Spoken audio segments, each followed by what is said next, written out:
오늘 주제는 하나님의 선교입니다. 하나님의 선교. 우리가 선교 이런 얘기를 많이 하고 한국에서도 선교사를 파송하고 이런 얘기를 많이 하는데요. 이 선교가 하나님이 이루어지고 완성된다는 것을 우리가 성경을 통해서 확인할 수 있습니다. 하나님의 뜻하신 애쓰는 어떤 활동들이 선교들이 아니고 인간이 하나님을 떠나서 범죄했을 때부터 하나님의 나라와 그의 백성들을 부르시는 이 구원의 역사를 이미 이따 뒤에서 보시겠지만 아담이 범죄했을 때부터 말씀을 하셨고 그것이 하나님이 선지자들을 계속 보내셔서 회개해라. 하나님의 나라가 또 임박했다. 하나님의 심판이 너희들을 향하고 있다. 계속 선지자들을 보내서 하나님이 이걸 나타내셨고 그 다음에 예수님을 또 보내심으로 인해서 회개하라. 또 예수님이 말씀하셨습니다. 그리고 그 예수님을 다시 하나님께서 부르셨을 때는 성령님을 보내셔서 하나님의 이 역사들을 이루어 나가셨습니다. 그 한국에 선교가 들어왔을 때도 하나님께서 택하신 자들을 보내셔서 선교사들이 한국에 들어와서 복음을 전했잖아요. 이 모든 것들이 하나님이 보내셔서 이루시는 하나님의 선교의 역사라는 것을 발견해야 됩니다. 우리가 무엇을 계획하고 우리가 무엇을 할 수 있고 무엇을 이룰 수 있을 거의 차원이 아니고 하나님이 이미 구약의 창세기 때부터 계획하시고 작정하신 바를 지금 2023년까지 하나님이 작정하신 바대로 이루어가시고 있다. 그 가운데 우리가 이 하나님의 선교에 동참되어지고 있다는 것을 알아야 됩니다. 굉장히 중요하게 이 사건에 있어서 오늘 성령을 얘기하고 있는데요.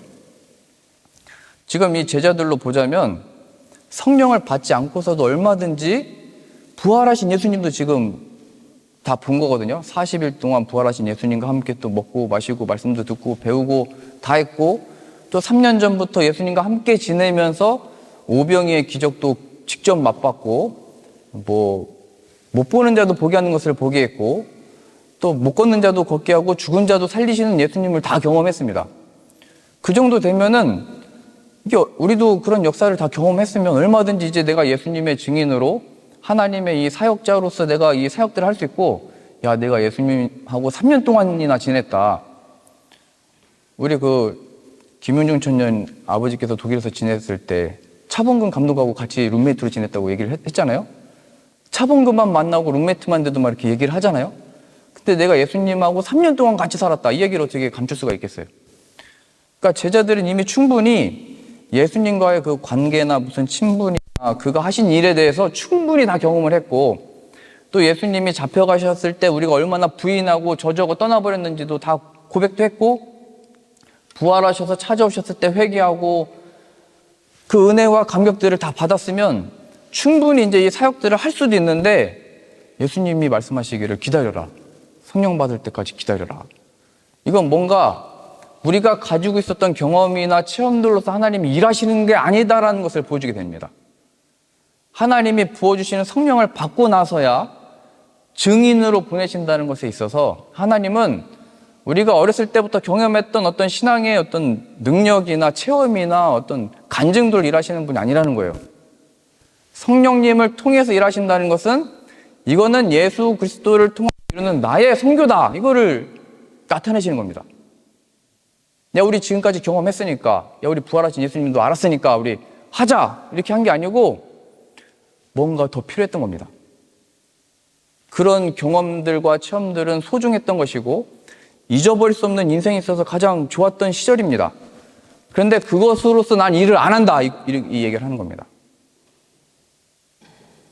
그래서 저의 관심은 우리가 또 우리 각자가 어떤 경험을 해왔는지 어떤 신앙 환경에서 자랐는지 어떤 훈련을 받았는지는 별로 관심이 없습니다. 저는 우리가 이 성령을 받았냐 얘기하는 겁니다. 성경이. 왜냐하면 하나님은 내가 이루는 거다를 우리를 통해서 나타내기 원하시기 때문입니다. 근데 제자들은 계속 이 순간까지도 이렇게 얘기했던 거예요. 아니 그러면 우리가 성령 받는 그때가 바로 나라의 회복입니까? 그때가 바로 로마를 우리가 무찌르고 이기고 그때가 바로 우리가 이 번영과 힘을 얻는 때입니까? 그러니까 우리식으로 얘기하면은 이 권능을 맛보고 싶은 거거든요. 이 힘, 이 통치, 이 세상으로 말하면 어떤 능력, 승리, 성공, 어떤 기능적인 그 일이 하나님의 구원의 실체고 하나님을 증명하고 하나님을 우리가 누군가에게 전도하면서 설명할 수 있는 좋은 간증거리라고 생각을 하지만 하나님은 그것은 하나님의 권한에 두셨다. 너희 알 바 아니다 말씀하신 겁니다. 나는 그걸로 안 하고 나는 아들을 보냈고 그를 죽은 자 가운데서 살렸다. 나는 이 일을 통해서 하겠다 이렇게 말씀하신 겁니다. 우리가 세상에서 볼 때도 아니 내가 하나님을 잘 믿은 어떤 증거나 하나님을 따른 어떤 증거나 하나님을 전할 만한 능력을 좀 주시면 내가 힘있게 하나님의 능력을 나타내고 전할 텐데 그 가운데 하나님의 응답이 이겁니다. 난 그걸로 안 한다. 그래서 구약의 선지자들을 보내셨을 때 복음을 전하고 회개하고 돌아온 사람들이 있었어요? 나 이거 복음 못 전하겠다고 했던 요나만 그 고래 삼켜가지고 그 니느웨 앞바다에 베트남을 당해서 회개하라 했을 때 그 니느웨 사람들이 다 회개했다고 했잖아요. 그 사람들 말고는 회개한 사람이 한 명도 없었습니다. 구약에. 하나님이 그렇게 선지자 보내고 능력 있게 하고 엘리야에게 무슨 능력을 다 줘서 했는데도 그 왕들이나 아합이나 뭐 회개한 사람들이 아무도 없었어요. 하나님의 능력을 다 받는데도. 하나님의 능력과 기적은 우리가 힘을 가지고 이 세상보다 나은 실력과 무슨 지식과 뭘 가지고 할 수 있다는 게 아니라는 거예요.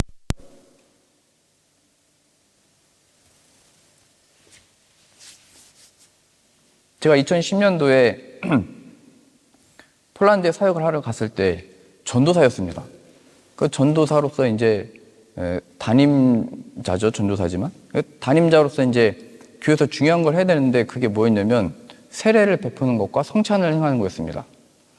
근데 이게 목사 안수를 받을 때까지 그걸 할 수 없게 법으로 만들어 놨습니다. 그래가지고 저는 굉장히 답답했습니다. 아니, 지금 폴란드에 주변에 뭐 사역자들이 있는 것도 아니고 어떻게 보면 여기가 선교지고 여기서 이제 세례도 베풀고 예수님도 전하고 성찬도 행해야 되는데 나에게 왜 이런 기능을 못하도록 제한을 뒀나? 그러니까 그때 뭐 폴란드가 아니고 그때 뭐 어디죠? 필리핀이나 아프리카나 이렇게 선교사님으로 가는 동기들을 보면 저는 이제 대학원을 마치고 3년의 그 한국에 있는 과정인데요. 3년 동안에 말하자면 전도사 수습기간이라고 해야 되나요? 어떤 그 훈련 기간을 두는 겁니다. 3년 동안 계속 시험 보고 성경 시험 보고 계속 논문 쓰고 해가지고 합격을 해야 안수를 주는 건데 근데 이 출발선에 있어서 선교사로 파송을 받는 친구들은 안수를 받고 출발을 해요. 왜냐면 선교지에서는 그 현지에 있는 현지 사람들이 복음을 듣고 배웠으면 세례를 바로 받아야 되니까 선교사들은 안수를 베풀어서 그 선교사의 자격, 목회자의 자격을 주고 출발을 이렇게 시키는데 근데 제 생각에는 뭔가 이게 불합리하고 같이 공부하고 같이 경험하고 다 똑같이 하는 건데 왜 여기 먼저 안수를 주고 왜 나는 말하자면 이걸 왜 안 줘가지고 왜 답답한 거예요. 성도들이 이제 세례 베풀어 달라고 하고 왜 성찬은 우리 못하냐고 하고 성찬하려면 목사님이 있어야 되는 거 아니냐고 막 얘기하고 있고 제 생각에 답답한 마음은 하나님이 나에게 이런 권한을 주셔가지고 세례도 베풀고 마음껏 축복도 하고 성찬도 하고 싶습니다. 왜 이렇게 된 겁니까? 제가 그때 알았습니다. 세상적으로 이 권위는 권위로부터 나오는 거구나. 그러니까 이 교단과 학교에서 배우는 이게 우리가 어디서 뭔가 이렇게 학교를 졸업하는 이유도 학교 졸업장이 필요한 이유도 세상에서 인정받을 만한 그 권위를 그 학교의 이름에 갖고 있기 때문입니다. 이 세상의 어떤 그 권위. 그래서 저도 그 때를 그래서 기다리면서 3년 동안 그걸 다 받고 할 수 있을 때가 되니까 제가 깨달았던 게 이겁니다. 난 이제 이것도 할 수 있고 저것도 할 수 있고 해서 인정을 받는 게 아니고 그걸 왜 하는지를 알아야 되고 그것을 허락하신 그 권위와 권능이 하나님으로부터 주어지는구나를 안수 받으면서 깨닫게 됐습니다. 세례를 받았다고 뭔가 변화가 일어나는 게 아니고 내가 이걸 이제 성찬을 행할 수 있는 지위와 자격이 주어졌기 때문에 거기 은혜가 임하는 게 아니고 이 사역을 허락하신 이 세례의 의미와 성찬의 의미, 여기서 행할 때 나타나는 하나님의 이 권능이 없으면 그냥 다 그냥 형식이고 그냥 자격증이고 그냥 세상적인 어떤 권위구나 이런 생각이 들었어요. 그래서 제가 하나님의 이 권위를 얻고 나서 깨닫게 된 것은 세례를 베푸는 것도 이 세상 속에 어떻게 보면 개인의 구원에 있어서 내가 예수님과 함께 물속에 들어가서 함께 죽고 십자가에 죽으신과 함께 내가 옛사람이 죽고 예수님의 부활하신 거 아파요 새 사람으로 하나님의 사람으로 살고 싶습니다. 이 고백이 담긴 것과 동시에 하나님의 선교의 차원에서는 교회와 이 땅 가운데 세례받는 새로운 인류, 뭐 한국 사람이든 폴란드 사람이든 독일 사람이든 상관없이 세례라는 것을 통해서 하나님이 만드신 하나님 나라의 백성인 어떤 표시들로 나타내고 있다는 것을 발견하게 됐고, 성찬식이라는 것도 우리가 함께 떡을 나누고 이 포도주를 나누면서 예수님의 피와 살이 우리들에게 필요하고 그것이 우리가 여기 모일 수 있는 이유고 함께 이 잔을 나눌 수 있는 이유고 함께 예배할 수 있고 살아갈 수 있는 이유입니다 라고 하는 선포적인 의미가 담겼다는 것을 발견하고 나서 이건 내가 무슨 자격으로 하는 것도 아니고 성령을 허락하신 하나님의 권위를 쓰는 거구나. 그래서 권능은 교회 안에서든 밖에서든 성도들이 무엇을 하든지 세례를 베풀든 성찬을 하든지 그 안에 예수 그리스도가 담겨져 있고 예수님으로 일하시는 거구나를 깨닫는 겁니다. 권능. 세례로서 하나님 일하시는 게 아니고 성찬으로 일하는 게 아니고 그건 도구입니다. 하나님이 이 땅에 자신을 나타내는 방식이고 그 내용이신 그걸 왜 하는지 예수 그리스도께서 우리 죄를 대신하여 죽으셨고 살아나셨습니다. 그래서 제자들로 하여금 너희들에게 더 필요한 거는 다른 권능이 아니고 예수 그리스도가 너희 안에 있고 예수 그리스도가 너와 함께하고 있고 예수 그리스도가 한 것을 너희가 더 할 거다 이렇게 말씀하신 겁니다. 그래서 이게 늘 우리가 삶에서 경험하는 거잖아요. 내가 잡고 있는 이 악기 속에서 내가 가지고 있는 실력 속에서 내가 이 객관적으로 얻게 된 이 세상의 어떤 지위와 명예나 어떤 권위들 속에서 인정받음 속에서 내 실력으로 계속 해보잖아요. 근데 하나님은 그걸 일을 안 하시고 성령을 부어주셔서 우리 안에 계신 예수 그리스도가 나타나도록 역사하시는 겁니다. 그래서 제자들에게 다 멈춰 세우고 너희들이 지금까지 뭘 경험했든 또 뭘 실패했든 나를 얼마나 저주했든 난 그걸로 안 하고 하나님이 이제 보내시는 성령을 통해서 하나님을 나타내실 거다. 이제는 내가 너희 안으로 들어갈 것이고 너의 발걸음에 내 발걸음이 함께 할 거고 하나님께서 너에게 뜻하신 바를 이룰 때까지 떠나지 않고 세상 끝날까지 함께 할 거다. 그래서 이렇게 말씀하신 겁니다. 저도 이것을 계속 몰랐다면은 목회하면서도 제가 설교할 때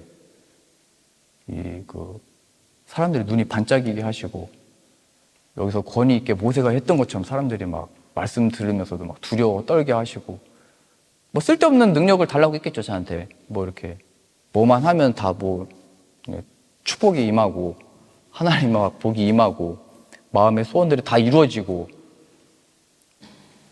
저는 이 성령님을 통해서 하나님이 그걸 일하시지 않고 우리의 원함이나 소원이나 승리나 힘으로 하지 않고 오직 성령이 너에게 임하시면 너희가 권능을 받고 예루살렘과 온 유대와 사마리아와 땅끝까지 이르러 내 증인이 되리라.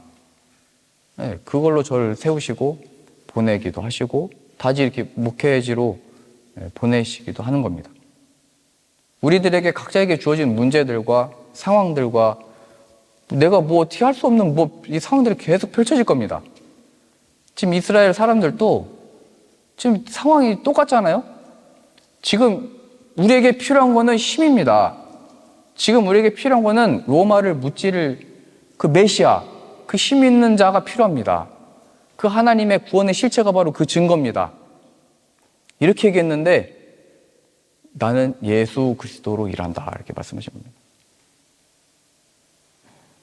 우리가 받는 권능은 예수 그리스도의 이름이 구원의 실체고 내 삶의 실제고 내 삶에 주어진 모든 일들 가운데 그 이름 안에 구원이 있고 그 이름에 능력이 있다는 것을 발견해서 그 이름으로 나가는 겁니다. 이게 지금 모든 대부분의 사람들이, 신앙인들이 간과하는 부분입니다. 성령의 사역이 없이 우리의 열심과 경험과 많은 체험들을 말하면서 그 방식과 그 시간과 그 장소를 고집하면서 계속 그 얘기하는 겁니다. 하나님 우리에게 주신 이 성령님의 역할은 이제는 제자들 밖에 있었잖아요, 예수님이. 그리고 승천하셔서 하나님 우편에 가셨잖아요. 근데 10일 뒤에 성령님을 보내주셔서 성령님과 함께 예수님이 우리 안에 들어와 버리시는 것이고, 우리가 하는 그 일의 역사에 다른 권능이 아니고 예수님이 하신 바와 같은 능력이 나타나는 겁니다. 그 믿음으로 이제 가는 겁니다. 믿음. 그게 공부든 싸우면 안 되겠지만 싸움이 일어났을 때 승리를 얻는 어떤 방법이든 방식이든 뭐든. 그래서 이 성령님의 역할은 우리가 성령의 충만함을 받는다라고 하는 것은 예수님의 이 사랑을 알게 하고 예수님을 통해서 하시는 하나님의 역사에 그 넓이와 길이와 높이와 그 깊이를 깨달으면서 하나님의 충만함을 알게 되는 겁니다. 세상의 다른 많은 증거들 속에서 하나님의 사랑을 알고 다른 내 관계 속에서 하나님이 저 사람을 통해서 도움을 주셨구나 해서 확인됐다면 이제는 우리 죄를 대신하여 십자가에 죽으신 그 예수님을 통해서 하나님의 사랑을 알고 그 하나님을 거기서 발견하고 다른 것들의 증인이 아니고 다른 것들을 간증하는 게 아니고 오직 예수님의 증인으로 가게 되는 겁니다. 그 예수님이 나를 살리셨고 예수님이 나로 하여금 여기 서게 하셨고 예수님이 우리를 보내셨다. 그래서 우리가 앞으로 이제 사도행전 보면서요, 뭐 베드로도 나오고 스데반도 나오고 바울도 나왔잖아요. 이 사람들이 다 순교했습니다. 복음을 전하다가요. 결과적으로 보면은 실패한 거잖아요. 그렇게 열심히 복음 전하고 뭐 한다고 하더니 다 그냥 죽어버렸어요. 뭐 한 명은 참수당하고 한 명은 십자가 못 박히고 한 명은 돌 맞아 죽었습니다. 누가 이 신앙에 열심을 냈는데 그 결과가 그거를 바라는 사람이 어디 있겠어요? 근데 그들이 그걸 무슨 참수를 안 당하고 옥에 갇혔을 때도 나오고 이런 것들을 구했던 게 아니고 그냥 그 일들을 당했습니다. 그런 이유는 이미 가장 좋은 걸 얻었기 때문에 그 길을 갈 수 있었던 겁니다. 내가 이 순교를 당하면 뭘 할 수 있고 하나님을 위해서 이렇게 헌신하고 봉사하고 애쓰면 하나님이 뭘 더 갚아주시는 게 아니고 이미 그의 충만하신 구원의 이름이신 예수님을 얻었기 때문에 얼굴에 빛의 광채가 나면서도 그냥 돌을 맞은 겁니다. 이 순서가 완전 다른 거예요. 내가 이번에 이제 예배 드려가지고 이번에 기도해가지고 이번에 어떻게 열심히 해가지고 하나님이 더 뭘 인정해주고 이런 게 아니고 그 예수 그리스도를 의지함으로 어둠으로 가고 있는지. 제가 그 폴란드에서 사역을 했을 때 2010년도에 갔다고 했잖아요. 근데 제가 한 2015년 정도에 알았습니다. 한 5년 정도 사역하고 이제 재밌게 사역했을 때 지금 여기 있는 한국 그 공장이 폴란드하고 계약이 2018년도까지 돼 있다. 그래서 2018년도가 되면 여기 있는 한국 사람들이 다 철수할 수 있다. 이런 얘기가 이제 지역에 돌기 시작한 겁니다. 그래서 성도님들도 지금 우리가 이렇게 많이 모였지만 3년 뒤에는 어떻게 될지 모른다. 이거 계속 얘기하는 거야. 그래서 되게 불안해하고.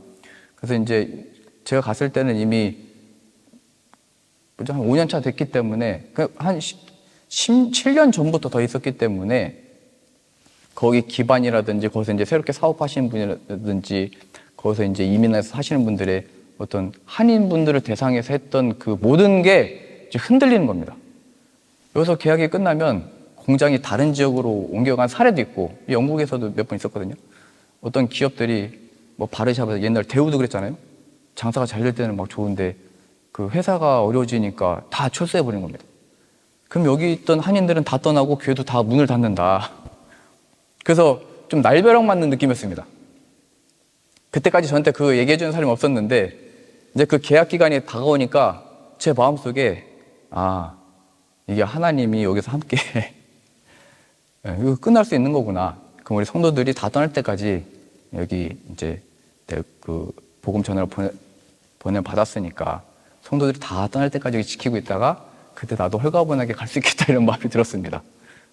그런데 그렇게 3년을 사역하고 예수님을 제가 만나고 이렇게 사역하는데 그 3년 뒤에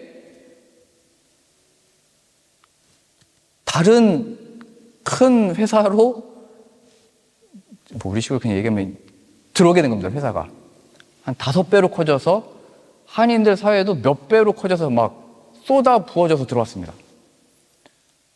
그러니까 많은 사람들이 계속 걱정하고 두려워하고 염려하고 이랬는데 저는 그때도 그냥 복음 붙들고 예수님 붙들고 다 가면은 그때까지 내가 여기 지켜야지, 누가 여기 지키고 있냐 그랬는데 뚝딱 하나님이 아무도 생각하지 못했던 방식으로 더 많은 사람들을 보내주고 교회가 앉을 자리가 없이 꽉 채워주는 걸 보면서 제 마음에 이거 하나님이 하시는 일은 3년 동안 괜히 그 소문 들었다가 소문도 아니죠. 뭐 계약서가 있는 거니까 2018년도 그 날짜가 써 있으니까요. 그러나 그것 때문에 내가 두려워하지 말고 그냥 내가 하나님께서 허락하신 일에 충성되게 행하면 하나님이 하시는 거구나. 그것을 경험하고 저는 자유를 얻게 된 거예요. 그래서 제 마음이 그래서 복음 들고 이제 교회 바깥에 있는 영혼들을 위해서 나가라 했을 때 저는 그 하나님을 알고 경험을 했기 때문에 두려움 없이 그냥 나갔던 겁니다. 그 하나님을 아니까요. 그 하나님이 역사하실 것을 믿으니까요. 그 예수 그리스도를 통해서 이루신 하나님의 역사가 뭔지를 경험을 했으니까요. 그래서 그 예수님만 믿고 갔던 겁니다. 그 세상의 친구들이나 교회 그 사역자들도 계속 얘기했던 거예요. 그렇게 그냥 나오면 어떻게 하려고. 그렇게 교회가 커지고 있는데 거길 왜 그렇게 하고 나오냐고. 왜 바보처럼 행동을 하냐고. 근데 하나님이 저에게 주신 마음이 이건 너 어떻게 하냐고 저도 이제 얘기를 했던 겁니다. 어떻게 보면 저는 거기서 이제 사라지는 거잖아요. 어떻게 보면 이제 함께 그동안 그런 얘기 들으면서 여기 다 없어질 수도 있다 얘기 들으면서 그걸 버티고 함께 해오고 했던 성도들이 이제 많이 마음 아파하긴 했는데요. 그러면서 하나님을 저는 배웠고 그 열매들이 이제 계속 맺혀지는 겁니다. 베드로와 스데반과 바울을 보세요. 그들은 이 땅에서 그의 육신은 박해와 공고와 그게 끊이지 않았습니다. 결국에는 순교해버렸습니다. 제가 뭐 이걸 따라하고 싶다 한 게 아니고 그 하나님을 알게 된 겁니다. 예수님을. 그러니 우리들에게 주어진 그 삶 속에서 예수님 알기를 구하시면 되고 예수님을 얻으면 끝나버리는 겁니다. 그럼 그때부터는 예수님이 책임지시는 우리들의 삶이 되는 것이고 그때는 하나님이 모든 것을 동원해서 하나님의 사람들을 살려내시고 이끄시고 역사하신다는 걸 배우는 겁니다. 그러한 삶 자체가 하나님의 선교를 나타내는 모습이 되는 겁니다. 제가 지금 여러분들한테 순교하라고 말씀드리는 게 아닙니다. 우리 안에 계신 예수님이 어떤 분이신지를 알아야 된다 말씀하는 겁니다. 우리 안에 계신 예수님은 죽음도 끊고 살아나셨습니다.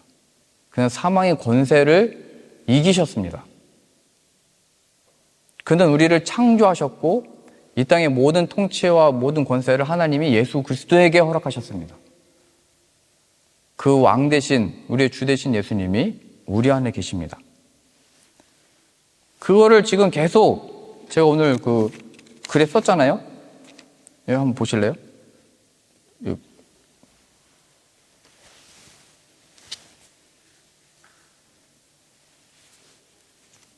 없으면 그냥 성경을 찾으세요. 그 창세기 3장 15절이 나와 있는데 그 차례대로 여제 후손은 내 머리를 상하게 할 것이다. 이게 뱀에게 했던 하나님의 저주였는데 이 마귀의 권세 이걸로 우리가 다 고통받고 있는 거잖아요. 마귀의 다 이 시험에 넘어가서 선악을 알게 나무의 열매를 따먹고 그때 하나님이 얘기한 겁니다. 예수 그리스도 마리아를 통해서 오는 예수 그리스도를 통해 또 멸해버릴 거다. 그게 예수님이 부활하신 사건입니다. 사망의 권세를 끊어내신 것. 그리고 갈라디아서 3장 8절 두 번째 구절인데요. 하나님이 이방을 믿음으로 말미암아 의로 정하실 것을 성경이 미리 알고 먼저 아브라함에게 복음을 전하되 모든 이방인이 너로 말미암아 복을 받으리라. 우리 다 연극하셨잖아요. 우리 허지사님께서 하나님이 다 말씀하셨잖아요. 천하 만민이 너로 말미암아 복을 받을 것이다.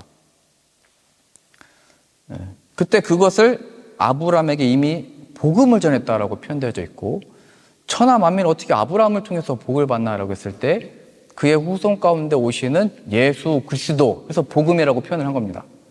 예수 그리스도가 이미 아브라함 때도 이렇게 표현되어져 있는 것이고, 이것을 알고 있었던 바울이 이렇게 표현한 겁니다. 아브라함은 그때 복음을 들었던 거다. 복음을 붙들고 그 예수 그리스도를 바라봄으로 그들의 삶을 살았다. 그의 생명은 끊어진 것 같아서 자식을 낳을 수 없을 것 같았으나 그 하나님을 의지함으로 이삭을 얻었다. 하나님은 없는 것에서 있는 것을 만드신다. 죽음에서 부활을 만드신다. 이걸 다 말씀하고 있었던 겁니다. 사도행전 3장이요. 하나님이 예수를 일으키사 우리 자녀들에게 이 약속을 이루게 하셨다 함이라. 시편 둘째 편에 기록한 바와 같이 시편 2편에 있는 내용입니다. 너는 내 아들이라. 오늘 너를 낳았도다. 예수님을 향하여, 지금 이미 이게 계산해 보면 약 1400년 전 얘기거든요. 예수님 오시기 전에. 근데 다윗을 통해서 예수 그리스도를 향하여 하나님이 너는 내 아들이다라는 이런 표현을 쓰고, 이미 예수님이 오시기 전에 1400년 전에 이 다윗이 그 예수님을 시편을 보면 주라고 표현을 하고 나의 주라고 이렇게 표현을 합니다. 이사야서 9장 6절의 표현을 보세요. 이는 한 아기가 우리에게 낳고 예수 그리스도를 가리킵니다. 이거는 예수님 오시기 전에 700년 전에 예언을 했던 이사야의 예언입니다. 한 아들을 우리에게 주신 바 되었는데 그의 어깨에는 정사를 메었고 모든 통치와 권세를 주셨고 그의 이름은 기묘자라 모사라 전능하신 하나님이라 영존하시는 아버지라 평강의 왕이라 할 것임이라. 그 정사와 평강의 더함이 무궁하며 또 다윗의 왕자와 그의 나라에 군림하여 그 나라를 굳게 세우고 지금 이후로 영원히 정의와 공의로 그것을 보존하실 것이라. 만군의 여호와의 열심히 이를 이루시리라. 지금 태초에 범죄했을 때부터, 아브람 때는 한 예수님 오시기 전에 2000년 전이니까 지금으로부터 한 4000 몇백 년 전부터 계속 하나님의 이 열심으로 하나님이 선교를 하셨던 겁니다.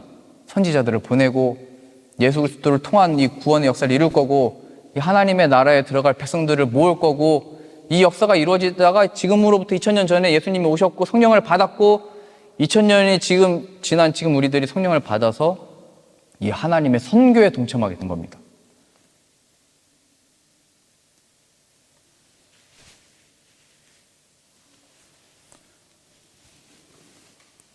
그래서 간단하게 성령을 받으면 성경을 봐도 예수 그리스도가 보이게 되어져 있는 것이고, 우리의 삶을 봐도 예수 그리스도가 함께 있다는 것을 발견하게 되는 것이고, 누구를 만나도 예루살렘에 가든 땅끝까지 가든 그곳에 예수 그리스도가 필요하다는 것을 알게 되는 겁니다.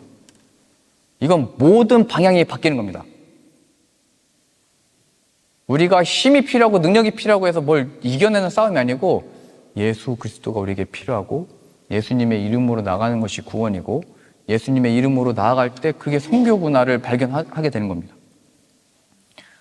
지금 전쟁이 끊이지 않고 계속 일어나고 있잖아요. 이때는 말을 많이 아껴야 되고 기도할 때입니다. 부르짖고 기도할 때가 이때가 아니면 저는 언제 기도해야 될지 모르겠어요. 그리고 지금 전쟁이 일어난 그 두 싸움 간에 사실은 여기 유럽에 있는 온 땅이 그렇잖아요. 그 사람들이 함께 독일에도 살고 있습니다. 이스라엘 사람들과, 그렇죠? 이 유태인 사람들과 무슬림 사람들이 같이 살고 있어요, 이 땅에. 그러니까 그 갈등이 이미 일어나고 있고, 이게 제가 볼 때는 굉장히 조심스럽고 굉장히 이게 지금 위험한 상태입니다, 여기도. 왜냐면 우리가 함께 살던 친구들이 순간에 이제 이 갈등이 이제 나타난 거예요.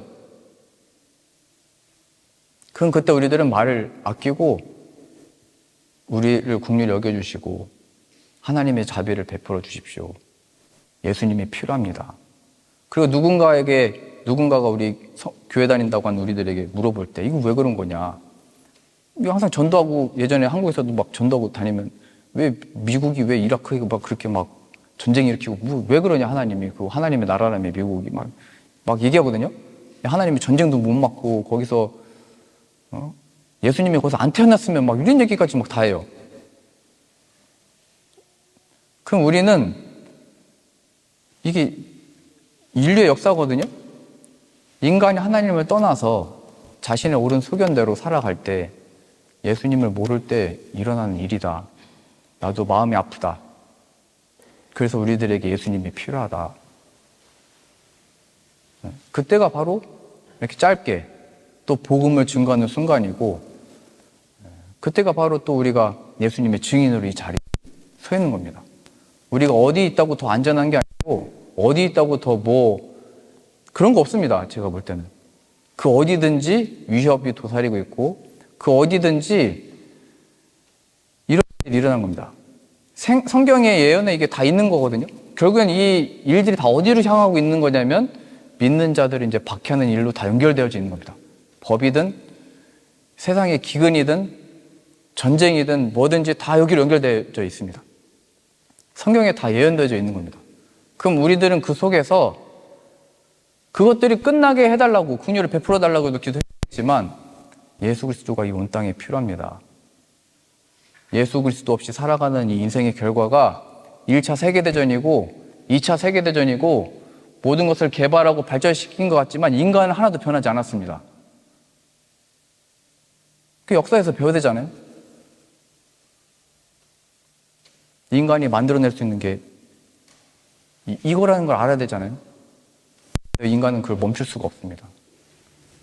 그래서 우리는 힘을 합하여 지금이 바로 모여서 기도할 때고 예수 그리스도가 필요할 때고 이러한 긴박한 시대 속의 상황 속에 예수님께서 이스라엘의 회복은 하나님의 권한에 있는 거다. 그것은 너희가 알 바가 아니고 성령을 받으면 너희가 내 증인일 거다. 예수님 안에서 우리가 참된 평안을 얻을 수 있는 것이고 예수님 안에서 위로할 수 있는 것이고 예수님이 그들에게 필요하다는 것을 성령님을 통해서 발견하게 된 겁니다. 그러니 우리들에게 주어진 상황 가운데 안타까운 마음이 들고 마음이 아프지만 두려워하지 마시고 예수 그리스도가 필요합니다. 우리와 우리 이웃들에게 필요합니다. 예수 그리스도로 인하여 하나님께 돌아오게 해주십시오. 우리를 긍휼히 여겨주십시오. 예수님의 증인으로 쓰임받는 저와 우리 모든 성도님들 다 되실 수 있기를 바랍니다.